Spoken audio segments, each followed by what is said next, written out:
పుల్లవర్తి శ్రీనివాస్ గారు, మన వెంకటేశ్వర గారు, మిగతా మిత్రులందరూ కూడా సోదరి అందరూ ఈ రోజున 47వ రోజు దీక్షా శిబిరాన్ని నిర్వహిస్తున్నటువంటి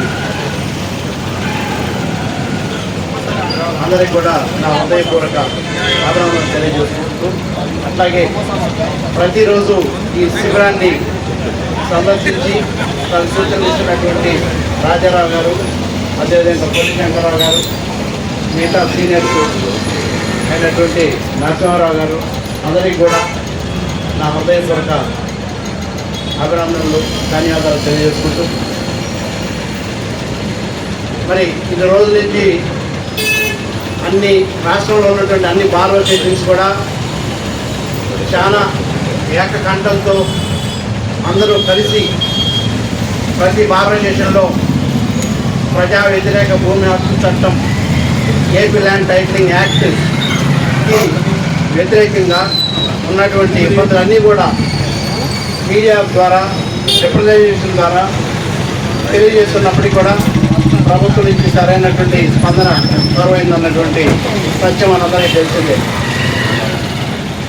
దీంట్లో చాలాసార్లు అదేవిధంగా ప్రతిరోజు దీంట్లో ఉన్నటువంటి ల్యాచెస్ కానివ్వండి, ఉన్నటువంటి యాక్ట్లో ఉన్నటువంటి రాంగ్ స్టెప్స్ అన్నీ కూడా అన్ని సందర్భాల్లో చెప్పుకుంటున్నటువంటి అయినప్పటికీ కూడా 2 విషయాలు ఈ సందర్భంగా మీకు నేను ఉంచదలుచుకున్నాను. కానీ ఆశ్చర్యకరంగా ఏపీ ల్యాండ్ టైటిలింగ్ యాక్ట్ యొక్క మెయిన్ ఆబ్జెక్టివ్ థీమ్ చెప్పినటువంటిది పదం, ఆ యాక్ట్ వాళ్ళు చెప్పుకున్నటువంటిది ఏంటంటే, ఈ యాక్ట్ తీసుకొస్తున్నటువంటిది for the purpose of growth of land market అన్నటువంటి ఆ 3 పదాలతో చెప్పినటువంటి ఒక వాక్యమే వాళ్ళ యొక్క మెయిన్ ఆబ్జెక్టివ్, ఆ యాక్ట్ యొక్క మోటివ్గా చెప్పడం జరిగింది. Land growth market. So market అంటే ఏంటి? So it is linked with a business. మరి ఈ ల్యాండ్ గ్రోత్ అన్నటువంటిది ఒక వ్యవసాయదారుడికి కానీ, లేదా భూకామందుకు కానీ, లేదా ఆ వ్యవసాయం మీద ఆధారపడి బతికేటువంటి కష్టజీవులకు కానీ ఏ విధంగా ఉపయోగపడుతుంది అన్నటువంటిది ఎక్కడా కూడా లేనేలేదు. సో ల్యాండ్ మార్కెట్ గ్రోత్ గురించి ఇస్తున్నారు అని అంటే అది కేవలం ఒక వ్యాపారస్తులకి, దళారీలకి పనికొచ్చేటువంటిది తప్ప ఒక సామాన్య రైతు కానివ్వండి, లేదా ఒక భూమి కలిగి ఉన్నటువంటి, లేదా మధ్యతరగతి జీవులకి ఉన్నటువంటి ఒక 200 గజాల స్థలం కానివ్వండి, లేదా ఒక అపార్ట్మెంట్ ఫ్లాట్ కానివ్వండి, ఓపెన్ ప్లాట్ కానివ్వండి, దేనికి ఉపయోగపడుతుంది? ఎవరికి ఉపయోగపడలేదు. సో దీంట్లో మొత్తం నేను చెప్తుంది ఏంటంటే, it is nothing but all the entries will be registered in a common register. అన్నింటినీ కూడా ఒక రిజిస్టర్లో నమోదు చేయబడతాయి అని చెప్తున్నారు. కానీ ప్రతి ఆస్తి కూడా ప్రతి రిజిస్టర్లో మనకి రిజిస్టర్ అవుతూనే ఉంది. ఫర్ ఎగ్జాంపుల్, ఒక 2 ఎకరాలు, 5 ఎకరాలు, 10 ఎకరాల పొలం కొనుక్కుంటారు. దానికి రెవెన్యూ డిపార్ట్మెంట్ ఉంది. వాళ్ళు ఎంటర్ చేసుకుంటూ మనకి పట్టదారు పాస్ పుస్తకాలు, అదే టైటిల్ బుక్స్, అడంగల్సిన ఎంట్రీస్, ఆర్ఓఆర్ ఎంట్రీస్ వేసిస్తూనే ఉన్నారు. మరి that is also college register. అక్కడ ఒక రిజిస్టర్ అవుతానే ఉంది. లేదు, ఒక నివాసయోగ్యం కోసం 200 గజాలు ఖాళీ స్థలం కొనుక్కున్నప్పుడు అది కూడా రిజిస్టర్ ఆఫీసులో ఇండియన్ స్టాంప్ యాక్ట్ కింద రిజిస్టర్ అవుతూ ఉంది. అట్లా లేదా ఒక అపార్ట్మెంట్ ఫ్లాట్ కొనుక్కుంటారు, ఈ ఇల్లు కొనుక్కుంటారు నివాసయోగ్యం కోసం. కొనుక్కున్నట్లయితే అది కార్పొరేషన్లో కానివ్వండి, మున్సిపాలిటీలో కానివ్వండి పన్ను చెల్లించుకోవడం కోసము వాటిని రిజిస్టర్ చేయడం జరుగుతుంది. సో కాబట్టి ప్రతి ఇమ్మూవబుల్ ప్రాపర్టీ కూడా వేరే డిపార్ట్మెంట్ ద్వారా రిజిస్టర్ అవుతానే ఉన్నాయి. వీటన్నిటికి మించి ఒకే ఒక రిజిస్టర్లో పొందుపరుస్తాము అన్నటువంటిది ఎందుకు చేస్తున్నారు అన్నటువంటిది అర్థం కావటం లేదు.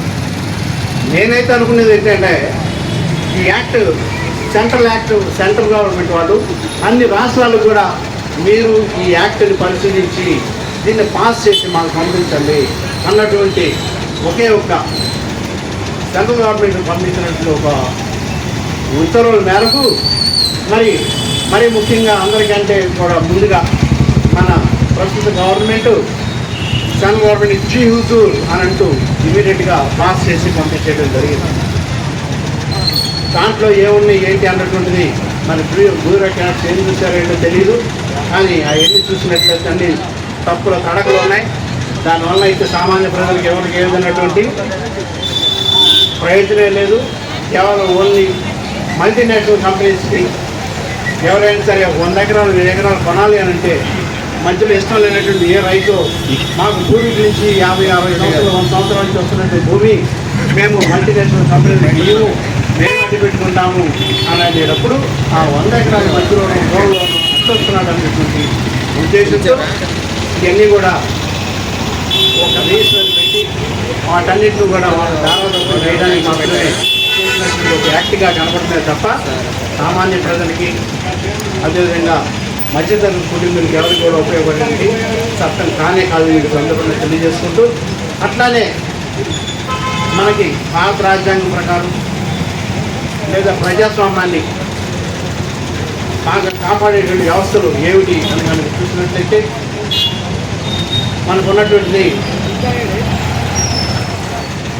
శాసనిక చట్టాలు చేసేటువంటివి, అదేవిధంగా చట్టాలని ఎగ్జిక్యూట్ చేసేటువంటి ఎగ్జిక్యూటివ్, లెజిస్లేటివ్, ఎగ్జిక్యూటివ్, మరి అదేవిధంగా ప్రెస్ అండ్ జ్యుడిషియరీ ఈ 4 కూడా భారతదేశ ప్రజాస్వామ్యానికి 4 పునాదులు స్తంభాలుగా వెలుగొందుతున్నటువంటి జ్యుడిషియరీని ఈ యాక్ట్కి అతీతంగా పక్కన పెట్టేసి అదంతా ప్రభుత్వం నియమించేటువంటి వ్యక్తులు శక్తులు మాత్రమే దాన్ని రూల్ చేస్తాయి, పరిగణలో తీసుకుంటాయి అని చెప్పి యాక్ట్లో పొందుపడుతున్నటువంటిది.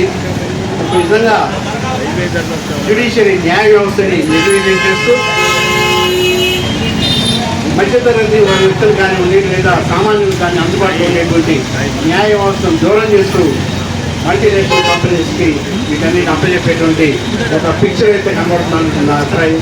దానిలో భాగంగా ఈ రోజున మీ అందరితో పాటు నేను కూడా మిలియన్ నిరాకరిస్తూ ఈ రోజున పాల్గొంటున్నందుకు కన్నా సంతోషాన్ని వెల్లడిస్తూ ఈ శిబిరాన్ని అపున్నత దీక్షతో నెరవేర్చినటువంటి మన మిత్రుడు సిద్ధార్థ సత్యానికి ఈ సందర్భంగా హృదయపూర్వక అభినందనలు తెలియజేస్తున్నాను. Thank you.